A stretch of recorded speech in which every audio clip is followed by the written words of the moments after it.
these are, that's how you cut a bagel? Exactly how I cut a bagel. I just Wow. hold the top of it, Okay. and then I just Slice it. work slice the it knife down. right down through. Wow. And then what do you do next with that So- sliced bagel? What I do is I make sure it's got a clean cut. I take it apart, and then Look at what that. I Perfect. do is I put it in the oven. Put it in the toaster oven. Great. So Excellent. very simple. It doesn't. You don't really have to know a lot about bagels. You just cut the bagel and put it in the toaster oven. Wonderful. And, Wonderful. yeah. Oh, look, Father, they're here already. How are you, Hi, everyone? everybody. Welcome to Mount Carmel. Father Zinno is doing the cooking last night. We have two guest diners with us. We have Father Michael Najum Hello, everyone. from St. Pius Parish in Westerly. He's one of our celebrity guest diners. And we have one of our diocesan seminarians, Patrick Ryan, from St. John and Paul in Coventry. And then he had to come home from Rome because, well, everybody had to come home from Rome. So he's here. The diocese is finishing his studies this first year online, and then hopefully back in Rome in September. So welcome to our main course tonight. So guys, why don't you have a seat, and then we'll go right to it. What about my bagel? Well, bagel, we'll come back, and Father Nathan, who said you couldn't boil water, who shows actually how to put cream cheese on the bagel at the end. That's why he's here, because he can't boil water, but I certainly can. So welcome everybody. We will have a great time. Now tonight is main course. It's the main course. We've done appetizers. We've done pastas last week. We did our own pasta. In fact, we're going to start with just a little bit of a pasta thing, just to show you from something we did last week. But then we'll do main courses. I'll let you know what we're doing as we go along. But first, as you know, it's a BYOB event, so hopefully you brought a little beverage for yourself. It could be sparkling water, it could be diet soda, it could be beer or wine, or it could be, well, something like I'm having is Jack Daniel's Manhattan. So we'll just pour that. As I'm sure you noticed the last two times on the cooking show, if I had 3 sips, because I talk so much, I had 3 sips. But anyways, cheers to all of you. I think Father and Patrick and Father has a drink, so welcome, benvenuto lo mia cugina. See, so it's wonderful to have you here. So, the first thing I want to do is just to finish off from last week. If you didn't see the show last week, we did pasta. We had those 2 wonderful machines, the Phil's machine right here, the handy dandy Phil's machine with the formed pasta, and the mercato machine, which makes a lovely, the spaghetti, the fettuccine, the linguine, the lasagna noodles. Now tonight, once you leave us, the fathers and the seminarian and I and Father Steve will have a little dinner with what we're cooking. But I wanted to show you that raviolis are so easy once you make the lasagna noodle. So we did that last week. If you go back to our show last week, you'll see it. And then we have this great cutter. It's actually a biscuit cutter. You know, you can go online and get a fancy-dancy pasta cutter, but this is just a biscuit cutter. Cut all of them. I'm going to do one more here. Hopefully I have an even number. 1, 2, 3, 4, 5, 6, 7. I don't, but we'll do 3. I have some in the freezer already for the guys, for the troops here. So once you get them cut, you get your filling. Now filling traditional, it's ricotta and spinach, a little garlic, you know, whatever. So yesterday I went to Stop and Shop to find ricotta. Actually, yesterday I didn't want to go to Stop and Shop to find ricotta because I just didn't want to bother. I had everything else for the dinner here, but I had cottage cheese, and I was told by somebody, "Oh, cottage cheese is a good replacement for ricotta." So this is cottage cheese with fresh spinach, with the garlic, a little hot pepper, a little nutmeg as well. And then when you fill your ravioli, you don't want to fill it a lot. You just about that much is fine. Okay, you say, "Oh, Father, that doesn't look like enough." That's perfectly fine, huh? And then with an egg wash, it was just 1 egg with a little water. I did this before. You brush the sides all around, because this is your glue. This is like Elmer's glue for the kitchen, huh? It'll make everything stick wonderfully. And then you put your top on, and you press it down, and you press out the air around the filling. Because if you don't, then it'll all blow up. And you don't want your raviolis to blow up. And then all you do is take a fork, and then this is kind of how you seal it with the fork. And it keeps everything in place. And you can freeze this. I have a bunch in the freezer that we'll use tonight, and it comes out perfectly. So there you have it. Just a little follow-up from last week. Looks great. Do a whole bunch beforehand if you're having a dinner, and then serve them afterwards. All right, so I just wanted to finish up with that because I wanted to get to the raviolis last week. We just didn't have enough time, but that's what it is. And then now the nice thing with the dough for the pasta is actually you can just put it back in the refrigerator and store it for another time, which is what I'm going to do. Waste not, want not. Waste not, want not. So it's all wonderful and good. I'm going to put it over here for the side. So anyways, there's one of our raviolis and the filling itself. So now, Father Najum, Patrick, any questions for us? I'm going to give you this so you can put it over on the counter over there for me. Thank you. Any thoughts just on that simple little... My question is, do we get to eat those raviolis? You do, yes. Oh, In good, fact, good. once we're finished here, we will go right into having dinner. So Now, and what is the mix in the ravioli? So it's usually ricotta cheese. Ricotta. And in Rhode Island, Supreme ricotta is like the best. Okay. So Rhode Island made. But other ricottas are okay. But if you don't, because yes, I didn't have ricotta, and I didn't want to go to Stop and Shop because that's all I needed, and I want to try to, follow the rules and everything like that. But I was told that cottage cheese works fine, and I tasted it. And actually, if I didn't tell you this cottage cheese in there, you would know. You'd think it's ricotta. Okay. So ricotta, and then I use fresh spinach, but you use frozen, garlic flavored up, and make sure you taste it. Yeah. With anything, you have to taste. If it's the stuffing you're putting, you have to taste the mixture, and make sure it tastes like what you want it to taste like. Okay, good. So now what I want to do is one of our vegetable courses. I'm going to do a Brussels sprouts. Now I know people hate Brussels sprouts, isn't that right, Patrick? Most young people never like them. I will tell you tonight. I will make a bet. This will be the best vegetable you have ever had in your life, because you can't just boil Brussels sprouts. Otherwise, they're boiled Brussels sprouts, and they're going to taste like terrible. But you have to add flavor to them. So here, I'm going to bring you over here, because I got to set them over here. So we have our Brussels sprouts, and I cut off the ends already, and they've been sitting in water. So I just want to empty out the water, and then I'm going to put them in a little mixing dish here. Now, Brussels sprouts, sometimes they're very big, sometimes they're small. So if they're very big, I cut them in half. If they're small, I just leave them the way they are. Okay? So there they are. And now I'm going to add the flavoring. First thing you want is mustard. Mustard is a great flavoring for many different things. Last time we had it on the prosciutto pinwheel appetizers. I'm going to say I'm adding about 2 tablespoons of mustard. Now you want that in there because it's the flavoring. It really adds what you want to the taste.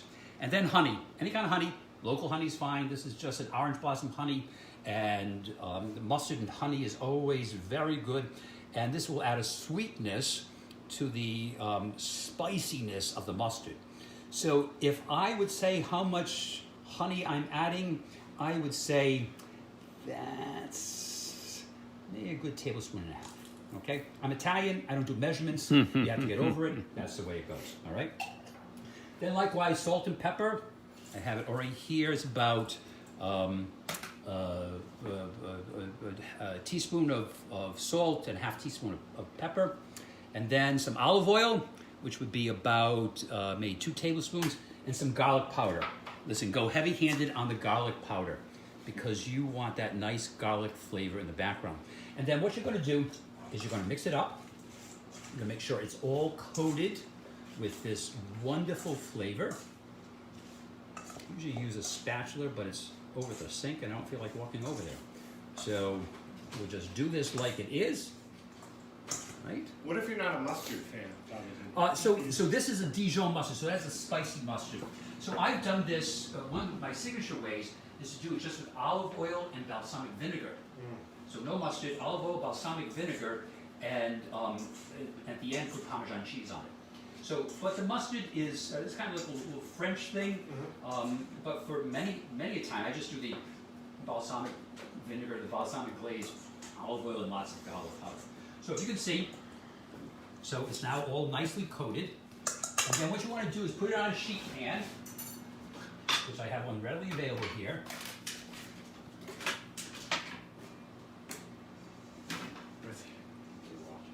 Oh, No need for any oil or anything on there, right, Father? So we put some no need for Pam or anything like that because the olive oil is already there. 400-degree oven, and then cook for about I'd say 10 minutes. You have to keep watching because it's a hot heat, 425 degrees. So I'm going to put it into the oven, and then when we take it out, I'm going to put the timer on. When we take it out, we're actually going to top it with a few things. We're going to top it with some walnuts, which adds some crunch to the vegetable. So you have like the spiciness of the mustard, you have the honey for sweet, then walnuts will be for the crunch. And then I like to put another little sweet flavor in there. So I always put some dried cranberries, and there was some dried apricots in my cabinet, and they've been soaking in brandy all afternoon. So what it does is it softens them a little bit, because you don't want to cook them with the Brussels sprouts because they'll burn. So I'll empty the brandy into Father Najim's glass, and then I'll put them on the Brussels sprouts. So about 10 minutes, and they'll be done. And Father, what was the temperature on those? 425. 425. But you have to watch it because they'll cook quick, and you don't want mouche on mouche. You don't want them mushy. You want them kind of firm. So let me give a little shout out to some of my priest friends who are watching. Father Steve Salapini. In fact, his grandmother's peppers I'm going to do for a vegetable course as well. And then Father Bob Marciano, president of Henrican High School. Welcome, glad you're watching, and hopefully you'll see something you'll like here. So anyways, the Brussels sprouts are in the oven, and they're cooking away. Now I want to do another dish, and this is a rice dish. Everybody likes rice. This is an Indian rice dish that I learned how to make last year in Belgium. When I was on sabbatical in Italy, I went up to Belgium because I studied at the University of Louvain in Belgium for 4 years for the priesthood at the American College. And when I went up there last year, the Damien community now resides at that college. It's a group of many students who are studying philosophy or theology in lay ministries. And I was shown this dish, and it's wonderfully flavorful. It's very clever, and it can be made, and we're going to make it right now. This has not been made before, like the Brussels sprouts. I'm cooking them right now. Now, the first thing you want to do with this is you want to soak your rice. We already did that. You soak the basmati rice for about a half hour in water. So we already did that. So it's already soaked. It tenderizes it a bit, so that is good. And then, does it matter if that's hot water or cold? Doesn't matter. It'd be cold. It'd be cold water. Hot water would start cooking it a little bit. You don't want that. And I'd recommend a basmati rice, not a boreal rice, the Italian for risotto, or cannaroli rice. Basmati or jasmati is fine. And then what you want to do is you want to take, well, I'm going to use ghee because that's the classic recipe. Ghee is clarified butter. You can buy it online, go to Amazon Prime, you'll find it. It's not bad. But if you don't have ghee, then butter is fine. And about a couple tablespoons of ghee is perfect. I'm going to put on the heat right now. It's going to start melting. But anyways, this is what ghee looks like. And it lasts, right, Father? Oh, it lasts. In fact, you don't have to refrigerate it. You just put it right back. And you know, you guys think I'm crazy, but you just put it right back into our messy storage cabinet, and then it's fine. So this is going to start melting. And Father, if you can show it, it almost looks like butter, huh? But, and if you don't have butter, if you don't have ghee, butter is fine, or butter and olive oil. It's really not a problem.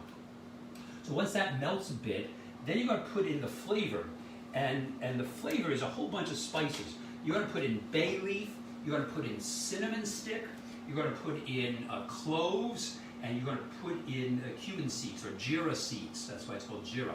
This I actually got these on Amazon Prime from India, so they're from India. The jeera seeds from India. So it adds all these different levels of flavor. And in the end, you're going to put a little jalapeno in. I'm going to slice this up for you. But what you do is once it's all melted, it's almost there, then you put those other dry seasonings in. They're all right here. I'll mix them together. And if you want this recipe, just email me, text me, Facebook me afterwards, and I'll give you the recipe. But they're all in here, and you put them right in. Boom, done. All right, so they're all there. And then, now, in a few minutes, these guys are going to start smelling this. They're going to say, oh, gee, that smells really good. And it does. So you want, and the key to know that you're ready to add the next ingredient is when you see the cumin seeds start sputtering. They're going to just kind of like not like popcorn. They're just going to kind of sputter. So, in fact, they're just beginning right now, but not enough yet. Now, again, the cloves. It smells a little like Christmas here because it's cloves, it's cinnamon, it's all those kinds of smells. But it's a warmth. So it adds a warmth to the rice. Now, It does smell good. You can smell it already. That smells really good. What's special about that butter, Father? Like ghee? Ghee, so it's a classic ingredient in Indian cooking, and it's clarified butter.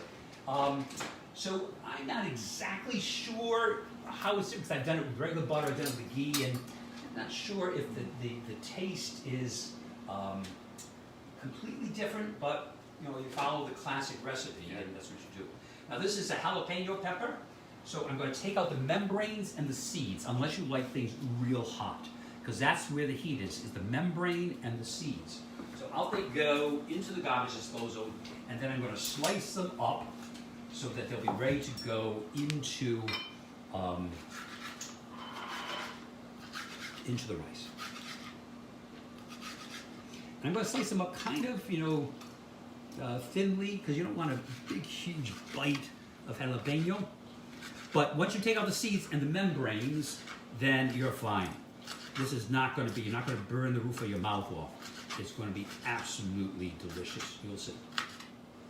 I didn't know that. That's where the heat is. That's what the heat is, membrane and the seeds. Yeah. Yeah. So the flavor is in the green part. Okay, so now, I'm not sure if you can see this, they're starting to sputter. And you just have to be careful on this level. You can smell it, guys. That smells great. Oh, yeah. Yeah, so you can smell it. And so you don't want them to get brown, but you want them to sputter. So once they do that, then I'm going to add the chili, the jalapeno, and then I'm going to add the rice, and then 2 cups of chicken stock. So of course I make my own chicken stock, and I'll be like Ina Garten here. Your own chicken stock is the best.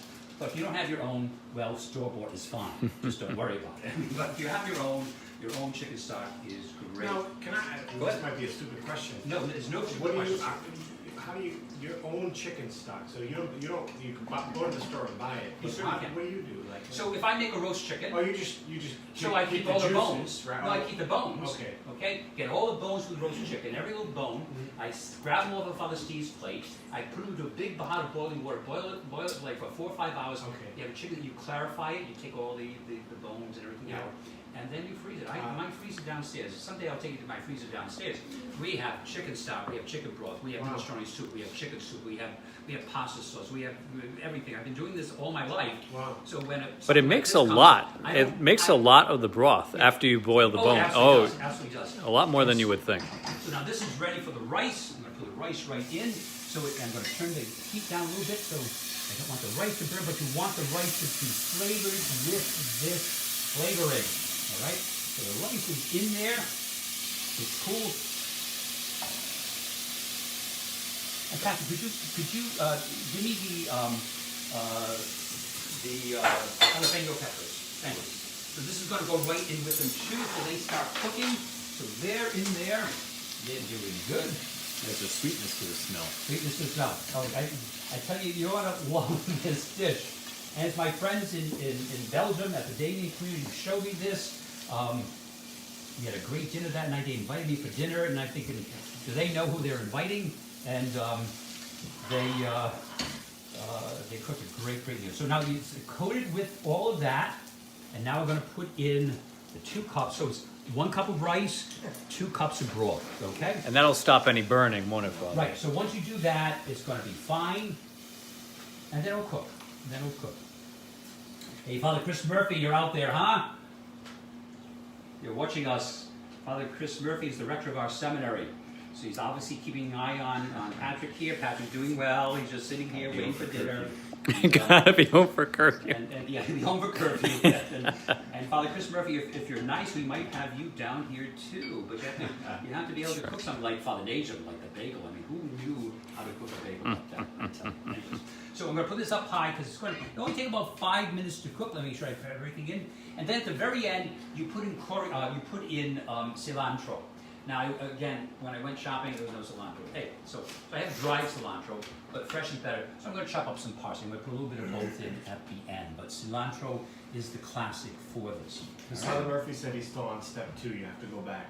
Oh, Well, luckily this is online forever, so he can look back at it in other days. Let me just double check the Brussels sprouts, and they're cooking very nicely. Okay, this will take about 5-8 Now, minutes. I got a question for Go the ahead. viewer. Yes. Somebody, my sister, asked, did you wash the rice first? I don't know what that means. So I soaked the rice You first. soaked the rice. So I had it soaking for about a half hour All right, okay. in water. But I did that already, so I didn't have to spend a half hour Okay. talking with you. So I got to do it beforehand. Yep. But yeah, and that's supposed to help tenderize the rice, huh? So now the Brussels sprouts have been done for about 10 minutes, but they look to me like a little bit more, so I'm going to add some more time. And you always adjust things to make things work. it's not like baking, Father. You can be a little flexible with cooking. Correct. Now, what I want to do is these wonderful peppers that Father Steve Salapini, my classmate from high school, we've known each other since we were 14 years old, and I'm 39 and he's 63 now. I don't know how that happened, but and I know he's watching, that's why I'm saying it. But his grandmother, Mary, made these wonderful peppers. Whenever I go to his house when I was in high school, and we were kids, you go up to the kitchen, and his grandmother was always at the kitchen table baking something or making something. She'd be chopping garlic, or she'd be making egg biscuits, or she'd be making pasta. I can right now I can see her sitting there. But these are her peppers. These are so good. So what I already did is I already cooked the peppers. And I tried to get different colors. So it's maybe half a cup of olive oil, huh? And you cook them until they're just tender. You don't want them mushy. You want them just tender. So I did that already with salt and pepper, huh? And then all you simply have to do is bring it back up to temperature a little bit, which I'm going to do right now. And then you're going to put it into a bowl with a whole bunch of stuff. Let me bring this over here. My kitchen's getting a little messy here, but that's the way a good kitchen is. So in this, you're going to put, get away from me, Father, with this knife here. I'll cut you up. You're going to put some Kalamata olives. So these are those kind of burgundy colored olives. I'm going to drain it just a little bit, because that's olive oil there. And they're pitted, make sure they're pitted, because I don't want any lawsuits from people saying, you didn't say to pit the olive oil, and it broke my tooth. So I'm going to put some of these in there, okay? They're a good flavor. And then, likewise, once I put the peppers in, I'm going to put Italian breadcrumbs, Progresso, and some Parmesan cheese, and some fresh parsley. So I can hear the peppers going. So this again is another kind of dish that you can serve hot, cold, room temperature. You know, put it in a sandwich. Father Ferlin put it in a sandwich last week, and he said it was the best sandwich he ever had in his life. So thanks be to God for Father Steve Salapini's grandmother. She did this wonderful job. Oops. And my rice is going good. I always, when I ever attempt to cook, my biggest thing, and I'm not a great cook, as you know, I don't do a lot, but the timing of all of this. Yeah. I guess that just comes with practice, right? Timing is everything. That's why, as Father knows, today we put a whole bunch of things together, so I can get everything for a show like this.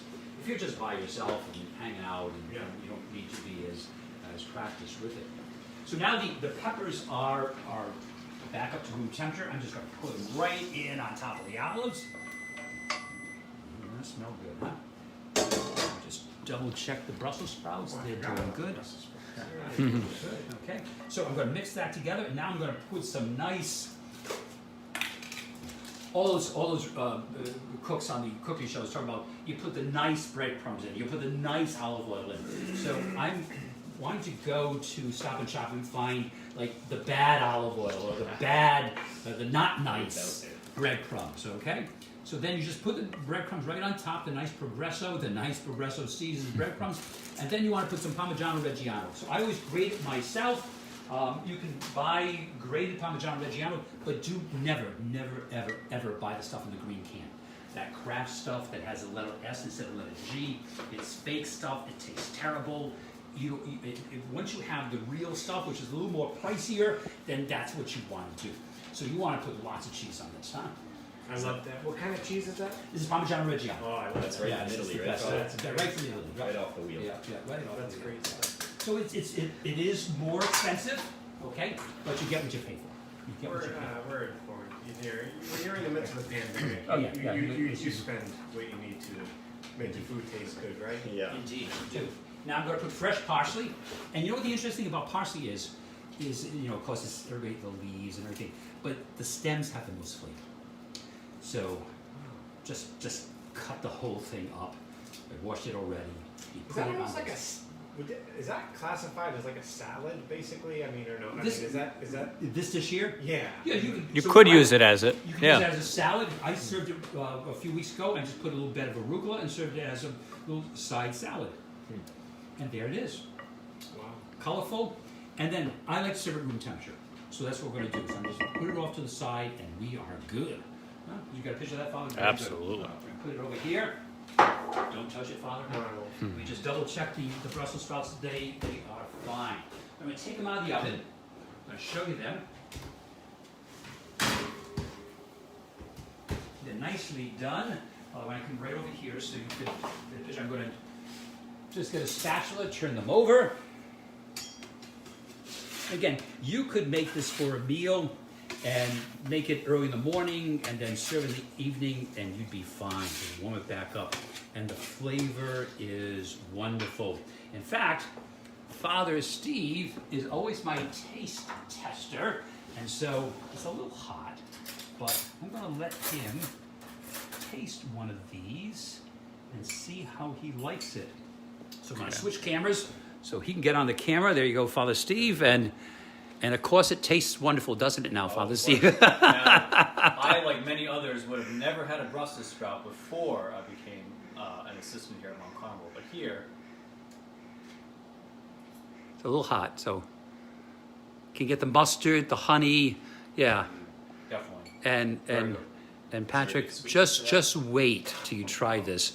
You'll be telling your mom you want Brussels sprouts for breakfast, lunch, and dinner. You really will. So let me give the camera back to Father Steve, and we're going to let those cool off a little there. And now, let me just check my... so now we want to go to the piece de resistance. We want to talk about the ribs. So for our ribs, I've been cooking the ribs for 3.5 hours. Wow. And Father, if you can come over to the oven for a second. 3.5. Okay, so it's at 225 degrees, and I did a dry rub. I'm going to show you what I did for the dry rub. But it's done in plastic wrap. 4 layers of plastic wrap. It won't melt, and what it does is it steams the ribs. In the end, we're going to put a barbecue sauce on there, but the best ribs you'll ever have, and it's done in plastic wrap. Okay, so I'm going to take them out because they're done. They were done at 7:30, 7:40. Fine ribs are very forgiving. And I'm going to put this... Now you're probably going to explain this, but I am. does the plastic wrap makes the difference? Moist. Ah. I made my veal parmesan with plastic wrap. Okay. That was a Bill Henrich lesson, if he's watching. He taught Yes. me how to do that, veal parmesan with the plastic wrap. You can use plastic wrap under foil. I think it's up to 350 degrees. It will not melt. It'll keep the steam in, Wow. and it'll make the most moist veal parmesan. And you'll see this afterwards. Like typical saran wrap, Father. Everyone is freaking out about this. I'm sure they are. No, let me get you what I use. It's this. I actually buy it online. It's Cling Classic. Tell them my name. Any plastic wrap. Any plastic wrap. But this I use. In fact, it was Bill Henrich who got it for me at the Army base years and years ago because he bought some, and it works. This lasts like. This has a half-life of 500 years because you just keep rolling it out and it's fine. So it works wonderfully. Bob and Kathy Reginis, I know you never make ribs any other way. If you're watching this tonight, this is the only way you ever make ribs anymore because it's done so well. Okay. So now let me tell you the next thing. I always used to do my own dry rub for ribs, and in my dry rub there'd be brown sugar and coffee and what else do I put in? Let me find my little recipe here. Brown sugar, smoked paprika, garlic powder, onion powder, chili powder, cumin, salt, and pepper. So I went to Florida a number of years ago. Friends of mine, Jeff and Lisa Eford and their daughter, Priscilla and her mom, Josephine Petronio. They have a condo, and when it's available, they let me use it, which is fun. And I found this in Florida. It's Grill Mates. They sell Grill Mates up here, but they don't sell this one, sweet and smoky. I try to find it at Stop and Shop, all the other kinds of stores. The only thing Amazon doesn't have. Correct.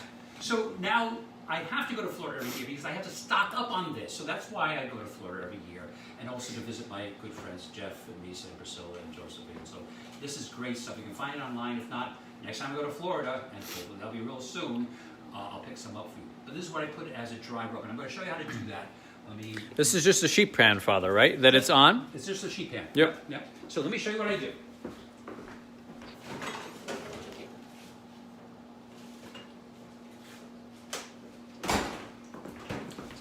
Right over here, I think, Father. So this is just a small portion of that big rib that I cut off. So I can show you what to do. So this is the raw rib, okay? And then I'm going to get the plastic. Move all this stuff out of the way. There we go. Thank you, Father. Is that still hot? Just a little bit. So you take one sheet of the plastic, okay, and you put the ribs on. Now I have the bigger piece of the rib on there, and then you get your dry rub, and you just liberally, and that's not a phrase I use often. Liberally, you put it on there. What See is that again? I'm sorry, you said that. That's just store-bought dry rub. Sorry, I used to make my own, Father. Okay. But then this had everything I make, and it smells. What is it What is it called? It's smoky and spicy. Grill Mates. It's Grill Mates. But that particular brand, I can't find in Rhode Island. So I. That's when you got. That's why I go to Florida. Yeah. You know? You go to Florida to buy it. No, I Yeah, get it. it's a business trip. I would just- It's a business yeah, trip. absolutely. So I'm going to wrap the plastic. Okay. I'm going to wrap the plastic around, and I'm going to do it 3 more times. I'm going to turn it over.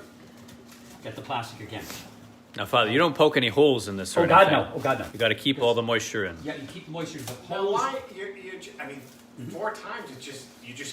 Basically you're just trying to keep as much moisture in as you can. Yeah, one time, I'd be afraid it would all leak out. As you notice, when I opened the oven, it was all like a ballooned over it. But it's really Then kind it of goes back deflated. down. Yeah. It goes back down. So that's the 3rd time.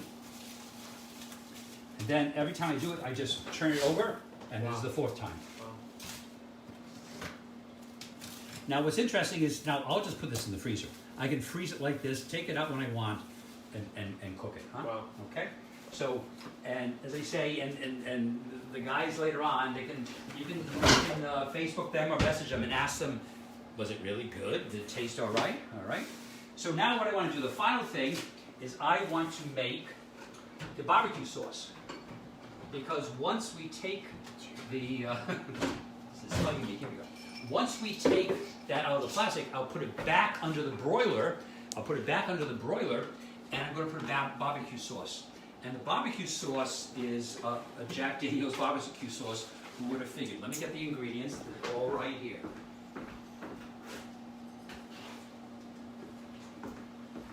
Everything goes into a blender. All right? So, you put a ½ cup, and this is measured, 1½ cups of brown sugar goes right into the blender. Nicely done. And then you put 1.5 cups of ketchup. Now, again, as an Italian cook, You don't measure. I don't measure, that's 1.5 cups. Okay. 3 nice squeezes. And then you're going to put Jack Daniel's orange juice and water, ½ cup of each. It's all right here. You say orange juice, Father? Yes, so it's the Jack Daniel's orange sauce. It's Jack Daniel's orange juice and some water, all goes in. And then your dry seasonings, dry mustard, paprika, salt, black pepper. This all goes in. Nice, just like that. And then you're going to put some red wine vinegar, about ½ cup. That's about ½ cup. And then a tablespoon of Worcestershire sauce. Tablespoon, nice. And then I put some Tabasco in, but I do the, excuse me, Chipotle Tabasco. 1, 2, 3, 4, 5, that's probably enough. And then the key ingredient, excuse me, the key ingredient is a sweet chili sauce from Thailand. So it's a wonderful sauce you can find in the Asian section, Stop and Shop has it. And you want to put about a cup of that in there.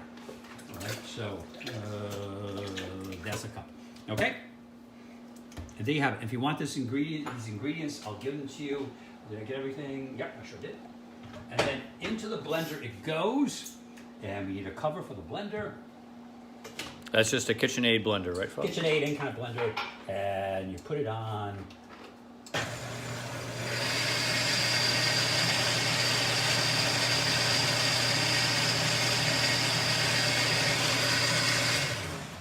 And it's done.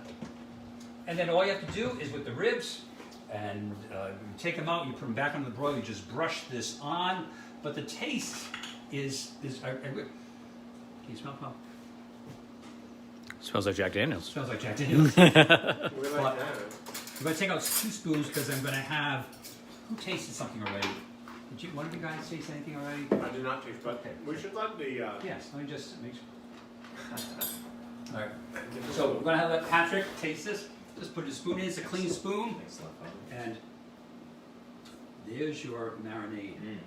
Isn't that good? Smoky and sweet. So I use that for swordfish as well. We had swordfish, was it last Friday, Father? That's Every right. Friday we always have fish here, and used to marinate the swordfish. And I always save it, so it's always in the refrigerator, so I always have... So here's the thing. I mean, normally I wouldn't have like Tabasco and chili, but I bet you with all the mixes, it's probably I won't even notice. Does it have a hot, it's just flavorful, huh? Yeah, it's very flavorful. It's not overwhelming. It's Yeah, not hot. so it's cool. Yeah, it's great. No, it's. I mean, It's delicious. It's sweet. Yeah, it's great. Alrighty. So I think, let me make sure I did everything I wanted to. Oh wow! Nice smells great. It smells great. So everybody, thank you for coming. We appreciate you being here. Now you can find this video on Facebook because it's on there forever. And then we upload it to our parish website in about an hour. And then if any of these recipes, because it's kind of hard to kind of give all the ingredients and show recipes, I'd be happy to give them to you. We have a lot of fun with this. It's been difficult times, but we've been enjoying doing this. So next week, I want to do some desserts. And I'm not a baker, but I do some good desserts, and I have a few priest friends who do desserts. I'm going to try to corral them into the rectory for that night. We'll see if I can do that. But I want to thank Father Michael Najum. He's doing a great job down in Westerly with his parish, and Patrick Ryan, you know, first year in the seminary in theology in Rome, had to come home, but nice assignment this summer in the diocese, and head back out to Rome. And Father Steve Batty, of course, has been so wonderful and so helpful with all the things going on here in the parish. And all of you who've been watching our masses, watching our benedictions, watching our novenas and Stations of the Cross, and then with us a few weeks ago on our Eucharistic journey for Divine Mercy Sunday as we visited nearly 140 of you last weekend. So thank you so much. Enjoy your dinner tonight if you were making this along with me, or whatever you're having. Bon appetito, and God bless you all. Thanks for being with us. God bless you.